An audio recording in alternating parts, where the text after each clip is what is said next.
Hola Comadres, this is your host Marcy from Comadreando podcast. I am just dropping in to let you know that we were able to record this episode in person. The audio quality is going to be a little different. Also, we're recording in New York City.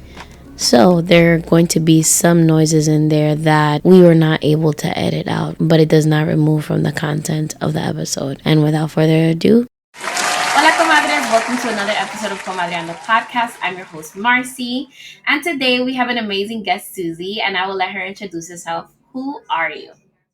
Hi. I'm Suzie. I'm the founder and executive director of a nonprofit called Fast Feet NYC. We are based here in New York City, and we provide adaptive and inclusive running programs for children and young adults with developmental and physical disabilities. Awesome. Okay, so today's topic, Comadres, is extracurricular activities for kids with special needs. And the reason why the topic came up is because we have actually mentioned this before in the program, and we're looking for ways to support our kids and enrich their lives. And running is definitely one of those things that can help our children be more like their typically developing peers. So I heard of the program via my friend Lenny Gonzalez, which actually works with Fast Feet. Lenny and I have been friends since I was 18, I want to say. And he works with the children there, and he was telling me about it for my son. So I wanted to share with the comadres, just to, get the word out there, and for people to learn more about it. Because it's always like a thing, like people don't find anything to do with their kids either on the weekends or after school. So this is something, this can be an option for them. So before we get into the topic itself, what is your profession? My profession. So I am the executive director of Fast Feet, which is the nonprofit that I started about 4 years ago.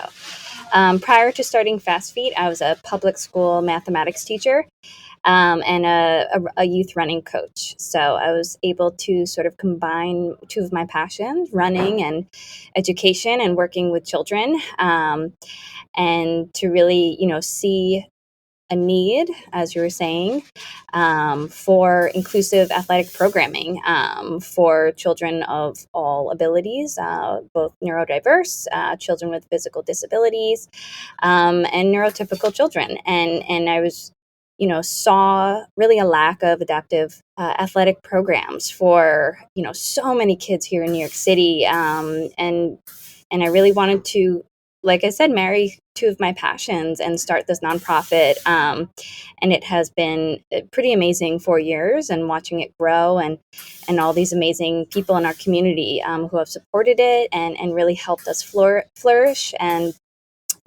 fast forward 4 years, here we are, 800 families involved in our programs. And we've been able to expand to Boston, Albany, Los Angeles, and Detroit. So it's been pretty exciting, journey so far. Okay, so what was the thought process behind that decision? Because I'm a public school teacher as well. I'm a special education teacher. So what was like the thought process of? I know you like married two of the things that you love the most, right? But what was it that like kind of sparked that in you to like be like, okay, this is what I'm gonna do, and this is my decision? Yeah. So it was through a friend.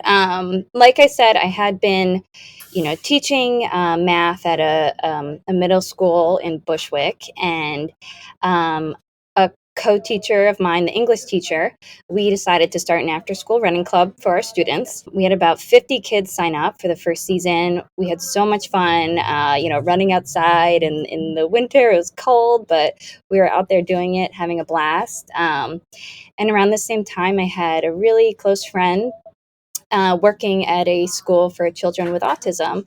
And he suggested that, his school really hadn't had a lot of sports offered at their school. Obviously, they have adaptive PE, but not a ton of other extracurricular sports or after school sports clubs.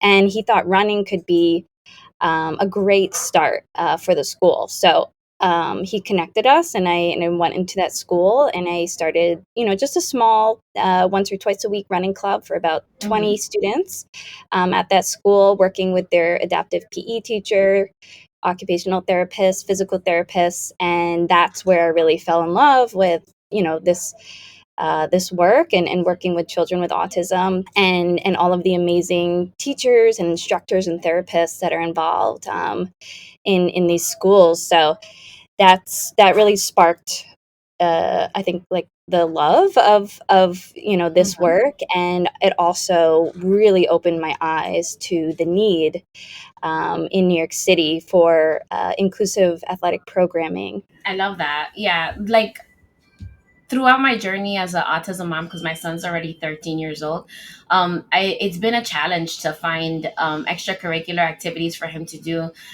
especially that are geared towards children with autism, because it's like there's some programs that are all inclusive, which is there's nothing wrong with that, right? But I feel like kids on the spectrum have different types of needs than other kids. So, like, the fact that your program is catering to kids on the spectrum specifically, but I mean, it's not excluding anybody, but it's geared towards them is like really amazing. So, the why special needs kids exactly? I know why, like, you fell in love with it, but what is it about working with them that you find really fulfilling? I think I find it so fulfilling because their progress is so exciting, and you become so invested. For example, we've had kids who have literally jumped, 2 feet at a time for the first time ever, during one of our practices. Or we had a child who diagnosed with autism and cerebral palsy. His doctor said he would never run in his life, and he ran a whole lap of the track for the first time at Fast Feet. So these are like really incredible moments that I feel like really lucky to be able Yeah. to experience on a weekly basis.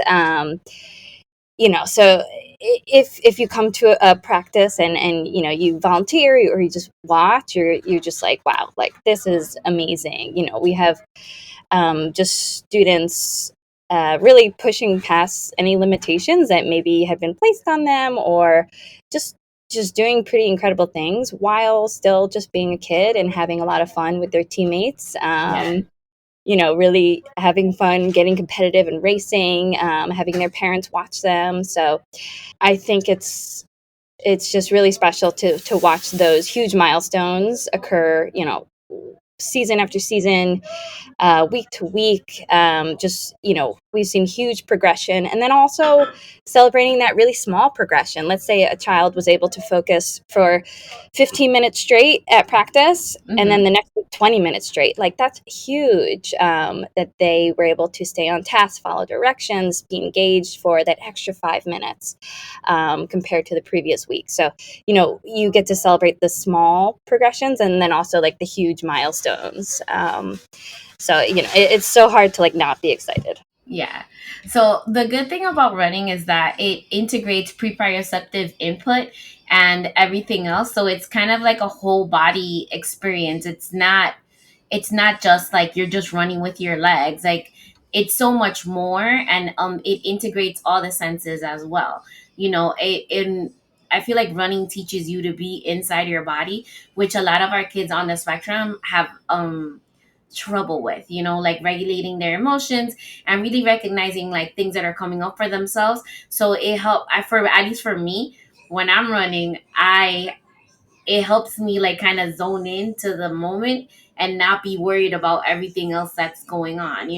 It helps me learn how to check in with my body, like, okay, my breath is doing this, my legs are doing this, my arms should be doing this, and you know having you guys coach the kids and like teach them to be more aware of their own bodies. I feel like it's something that's really, really powerful in a way that, it running is not just running. Like you can take those skills and apply it to other aspects of your life as well, which is amazing. But I love it. So what parks in New York City do you guys usually operate out of? I know you guys are expanding to other states, but here in New York City, where can we find Fast Feet? Yeah, so we are lucky enough to partner with both schools and communities. So our community programs, which occur after school and on weekends, we have programs. I'll go north to south, Westchester County, Sleepy Hollow, and then we have a program in the Bronx, which your friend coaches. And then that's in Van Cortlandt Park. We have our Manhattan program, which is in East Harlem, Thomas Jefferson Park. And then in Brooklyn, we have two programs, one in Williamsburg at McCarran Track. And then finally, a program in Bay Ridge at Fort Hamilton High School athletic field. So we really try to diversify our locations. We would love to expand to Queens and Staten Island in the coming year, so we can be in every borough. And then, like I said, we also have programs in public, private, and charter schools that serve children with autism or developmental differences. Awesome. I think you guys worked with my son's school, PS 138, at one point. I know he was part of some kind of running program, and they eventually, like, they donated sneakers to them or something, and they it was like a weekly thing that they would do. But yeah, like, running is amazing. I'm glad that the kids are able to participate, and that you guys are like literally all over the city. I wanted to ask you, what are some, like, can you give me a couple more like memorable moments during the program? Like, you don't have to say the names of the children. You can say, whatever age or, sex or whatever, and then like kind of give us like a little tidbit of something that like really sticks out in your head from the 4 years that you guys have been operating. Yeah, so I have a couple. I mean, we're like I said, we're lucky to have just be able to witness kids doing amazing things every week. But just a couple that stand out in my mind. One is a boy who has been with us since 2019. He was probably around 9 years old when he started with us, and he would not do, he's a boy with autism, and he would not do anything without holding his mom's hand and hiding behind her back on the track. And, he was very shy and reluctant to be social with the team, and really struggled with staying on task and following directions. Fast forward to now, it's 2022. He's about 12, 13 years old, and he is 100% independent on the track. He doesn't need a one to one. His I mom love doesn't. that. He comes with, his grandma. His mom doesn't even need to come to the program anymore. He can lead drills. He's the first one to know, the structure of our practice, and just watching his transformation to becoming independent on the track and not needing that literal physical handhold. Um, that's just a small example of something that, yes, he's made a lot of physical progress. He can run a full mile. He did a 5K. When he started, walking around the track once was really difficult. Amazing. But also, that independence, right? That's what we always go for as educators and parents, right? It's like we're working towards having our kids be independent in whatever they want to do. And track and running included. So that for me has been really special to watch his journey. We've also had kids who have started the program with leg braces, and they have progressed so much in PT, OT, and fast feet that they've been able to remove their leg braces. Those are obviously huge moments for them. We've had actually yesterday one of our kids. He's about 12, and he uses a walking device. So in Fast Feet, we one of the ways we measure progress is we do one lap or 400 meters, Hmm. a time trial Okay. at the first week and the last week. So we see how much faster we got over 8 weeks of practice and training together. And this boy uses, two braces that are walking devices to help him walk and be mobile on the track. He cut down his time by over 2 minutes over the span of 8 weeks. So that's like a huge jump in fitness and Oh my strength. god. And he was so excited. His mom was so excited. So that's like an example of a huge physical gain in fitness. Yeah. We've also had kids who are super nervous about, racing. and taking them to like the Brooklyn Mile, for example, right? That's a really big deal. There's a lot of people that race all different speeds, and getting them to not be so nervous about racing, and actually see it as a really exciting thing. And that's a huge improvement too of, okay, I'm going to stand on the starting line. I'm really nervous. I'm in a huge group. There's a lot of sensory overload. My mom is not there. My mom's at the finish line. But I'm going to be really brave and stand on the start line and do a full mile while strangers are cheering me on. And, there's Amazing. sensory distractions on either side of me, but I'm going to focus and do the race. So, those are just three examples of just amazing things that our kids do every day. That's So great. again, I just really, really lucky to get to witness it. What about speech wise? Do you notice children that are like limited verbal, or like tend to be like more nonverbal, like speaking more after participating, like after a few weeks in the program? Definitely. So, like you said, we have kids who are totally nonverbal, and then we, whole spectrum of kids who are very verbal, and then somewhere in the middle, we do have kids who show a lot more higher willingness to communicate verbally once they get more comfortable in the program, once they feel that this is a safe space for me.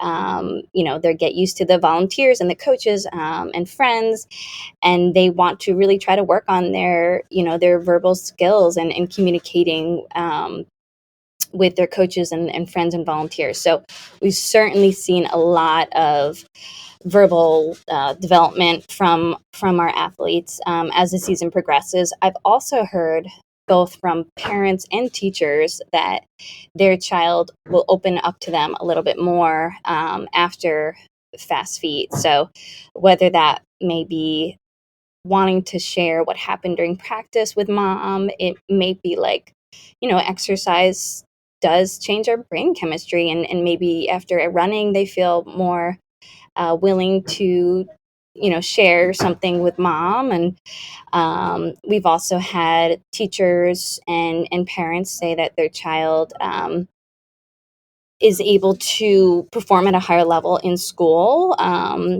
after running. I think there's a lot of research on that as well. The benefits of running correlated with education. So, like you said, it's not just physical development. There's so many positives that can come from running, especially in a team and social environment. Hmm. And whether that's verbally or academically or just they're sleeping better, that's also a huge portion as well. Yeah. Yeah.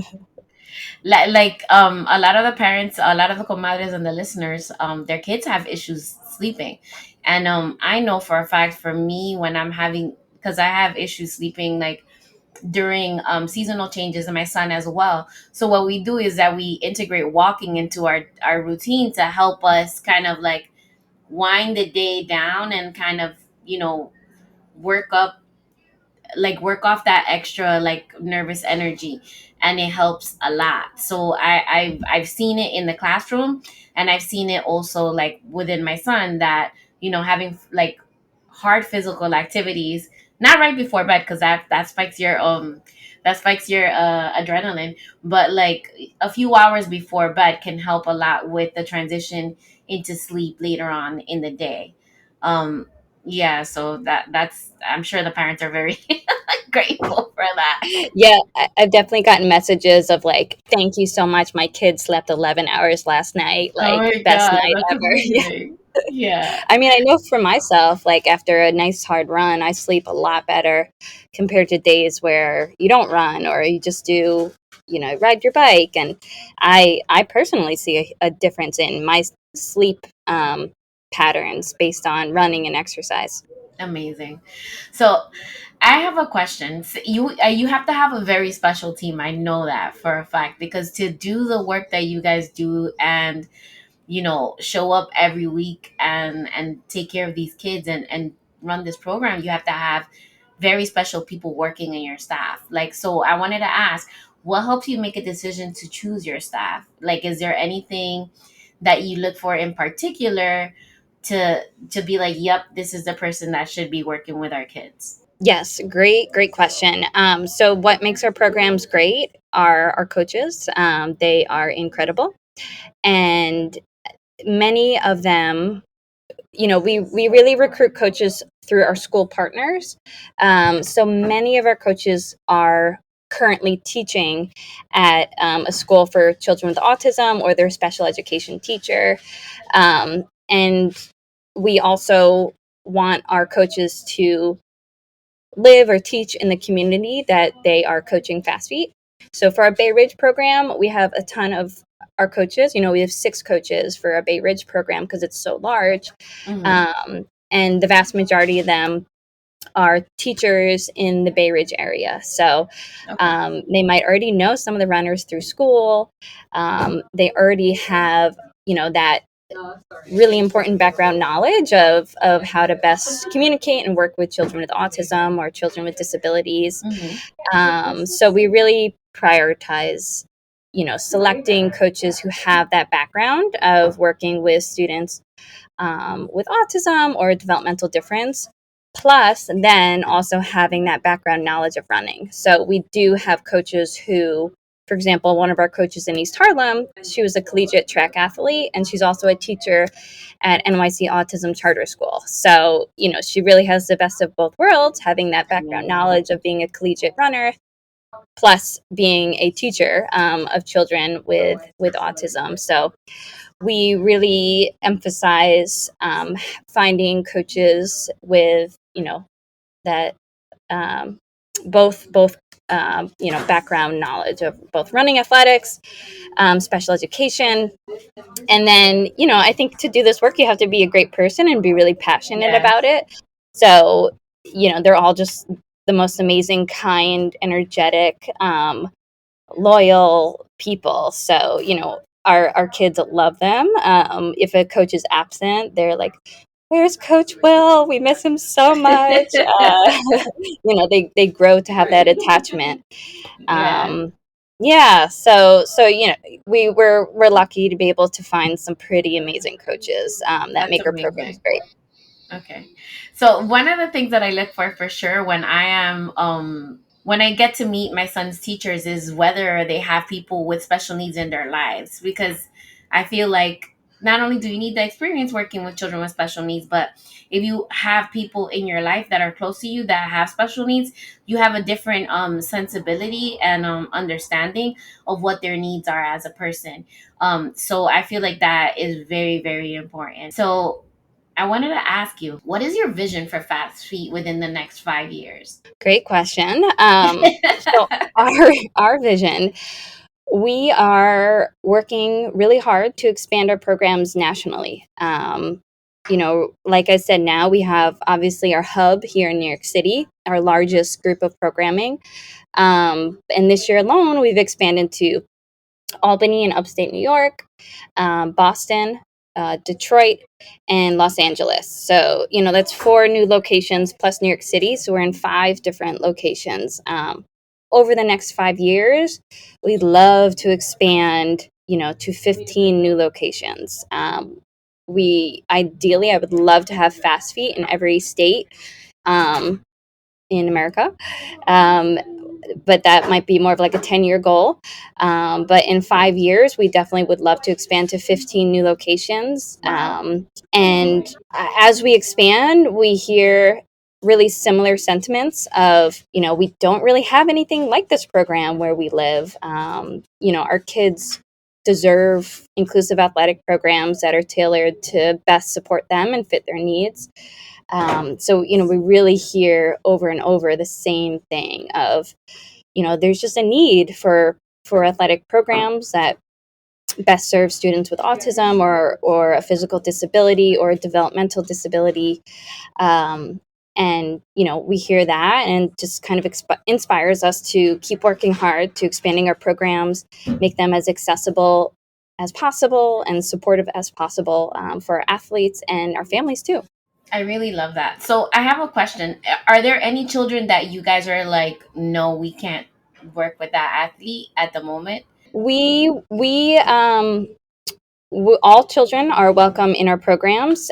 We do ask that they be at least 5 years old, though, and have experienced a structured either kindergarten class or a PE class. So we do have our age range does start at 5. That's definitely the youngest that we've seen success, but there's no age limit. So we have people in our program who are 46 years old. Oh wow. So Okay. it's a huge range. Um, but no, if we make every effort to support every child, whether that be we're hiring an ASL interpreter, or we're hiring an occupational therapist, or we're getting extra volunteers to make sure everybody has a one-to-one. um, we really make every effort to allow everybody to join our programs. I love that. So okay, that's great. And you are a very busy woman. So I wanted to ask you, what does self-care look like for you? um, yes, I have always been really good at kind of compartmentalizing, I think. um, I was, like I said, I ran cross country and track in college. So, that's kind of the beginning of, having high level academic studies and balancing that with like 20 hours a week of training with your team, traveling all over the country for races. So that was really good preparation, I think, for like starting your own nonprofit and business. Um, but I would say self care for me looks like prioritizing my own time to run and exercise. It's like a non-negotiable for me every day. I usually try to do it in the mornings and meet up with friends to do it. So that's probably the biggest thing I do for myself every day. Is that's like a non-negotiable, That's is awesome. finding time to run or go to the gym, seeing if I can do it with friends, training partners. um, and then I like to eat really healthy as well. So I think those two things make me feel good every day. I'm an expert sleeper, like we talked about earlier. I sleep really well. So that's what I kind of joke is like my biggest talent is sleeping really well. So I'm able to like get up every day and be like, okay, I feel good. I got me 8 hours. I'm ready to go. I love that. Okay, so walk me through like let's say the initial session of like when the kids come to Fast Feet. Like what can they expect like when they show up? Like what is the structure more or less of that day and then like going forward every time they come back? Yes, yeah. So we do our best to keep our structure of each practice consistent, but we switch up the exercises within each section. So each practice is novel, but we build familiarity and confidence by keeping the structure of each practice the same. So when kids come, especially during the first practice, we really emphasize introductions, making sure our coaches and our volunteers are learning the names of each child. We're learning what each child needs to be successful. So we always start our season with introductions. Learning everybody's name, making sure we feel comfortable introducing ourselves to parents, and then we always start the beginning of the season with a more modest physical load, and then each week we progress a little bit more. So for the first practice, we start with a very easy warm up. We incorporate a lot of walk runs. So we might walk the curve of the track, run the straight part, walk the curve, run the straight part. And the first practice, we're doing that one time. So that's a quarter mile warm up. And then we transition to drills. So, high knees and butt kicks, skipping, side shuffle, more dynamic drills to help build athleticism, Mm-hmm. body awareness, coordination for our kids. Then we'll transition to an endurance section. So we might do a full lap of the track, we might do 2 laps. Um, After that, we take a little break and then we'll regroup for agility stations. So we could be running through over mini hurdles or doing a zigzag drill or doing a relay race. Just again, these are things that build athleticism and keep it fun. Because we're for our kids, and I think a lot of youth athletes, just having them run for an hour is not what we want to be building. We want to keep it fun. We want to keep it engaging. We want to build different skills. And so we really try to incorporate a lot of different components during our practice. And then towards the end, we start to cool down. We might do a really easy walk, cool down of the track, and then finish with a stretching circle in which every child gets the opportunity to lead a stretch, building those leadership skills. So, again, we kind of keep that structure the same for each practice, but we change up the exercises to keep it novel, to keep them guessing, but they're like, okay, I know it's time to warm up. Then we have endurance, then we have agility, then we have cool down. So that helps build familiarity and confidence. That's amazing. I love that. It's so important for our kids to have that structure and like to have the predictability. Like, even if it's not the same exercise that you're doing every week, but the fact that you know that, okay, the first 5 minutes we're going to do this, the next 10 minutes we're going to do this, and this is how the day's going to go. It helps also minimize behavior issues and also minimize the potential for meltdowns. Because, a lot of our kids, when things change like all of a sudden or the structure isn't the same, um, they tend to have issues with the change in routine. So I love that you guys keep that kind of like consistent routine throughout the program. So Suzie, final question is, how can the comadres sign up their kids for, well, no, wait, before that, question, do you get state subsidies or anything, or like grants to help you fund the program, or how is it that Fast Feet is able to thrive? Yeah. So we really try to diversify our revenue sources. As a 501c3 nonprofit, it's really important to not be totally reliant on government funding or totally reliant on a grant or totally reliant on a fundraiser. So we really try to get financial support through a variety of mediums. We have been pretty lucky with grant funding from foundations. So, we're super thankful for those foundations for supporting us.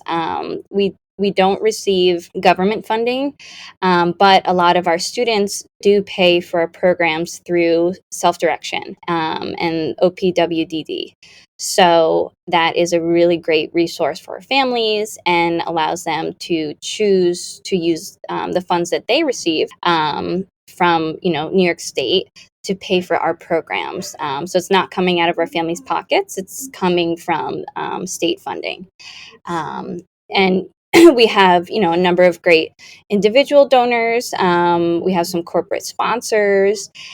So we have school contracts as well. So we'll partner with a school, we'll partner with the Department of Education, implement our programs for these schools, and then that allows us to also self-fund. So we're proud of being a social enterprise and being able to have a little bit more independence and flexibility than some other nonprofits. But to your point, we really try to diversify where our money is coming from, so we're not totally reliant on one revenue stream. I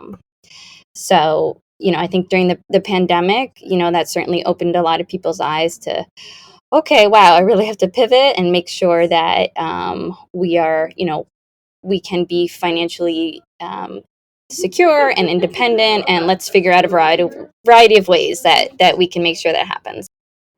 I love that. Okay. So now, so Suzie, how can parents sign their children up for the program, and when does the new season start? Because I know you guys just finished the summer season. Parents can sign up their child for our programs on our website. So our website is fastfeetnyc.com. And under our programs tab, we have New York Fall Track. So again, parents can sign up their child for our after school and weekend programs on our website. Again, we accept all self-direction funding. So if a parent has self-direction, we accept it. our fall season begins the week of September 19th. So we'll get about 3 weeks of break. Myself and our director of programs, we're actually heading out to Los Angeles to start up our California programs out there next week. So that's really exciting. And then when we That's get back, amazing. we'll pick up with our New York City programs. So again, those programs are in the Bronx, Westchester, East Harlem, Williamsburg, and Bay Ridge. And they kick off on September 19th for 8 weeks. So we'll go through, I think November 13th will be our final practice in the fall. That's awesome.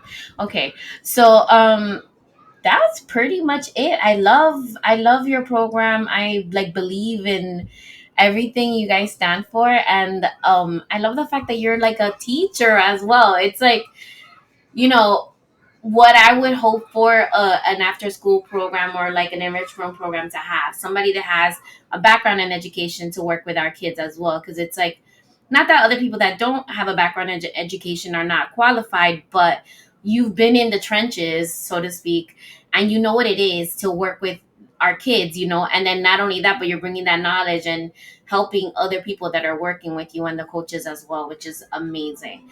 um Yeah, we just hired our first director of programs, Danielle, and she was 13 years as a special education teacher in public wow. schools, charter schools, private schools. So her knowledge is incredible. And like that asset that we now have from her, 13 years as a New York City special education teacher, plus being a runner, plus being really involved with Fast Feet. Yeah.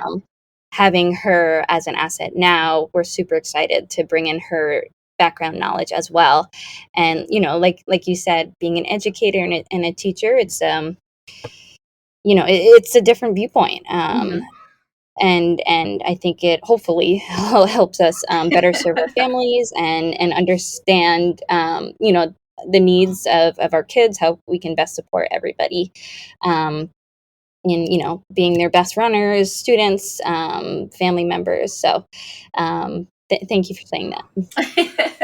All right, awesome. So, comadres, I am going to end the episode how I usually end it, which is follow me at Comadreando Pod, and you can follow Suzie for Fast Feet at on IG at. Can you drop your handle, please? Yeah, it's just at fastfeetnyc.com. We have Instagram and a very new TikTok as well. Oh, yay! That's fun.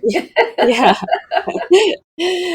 Yeah, our volunteers have been getting on us to start a TikTok, so It's we'll it's start it and see how it goes. it's gonna be Um, interesting. I feel like it draws in more of your audience, and then it like connects to younger audiences as well.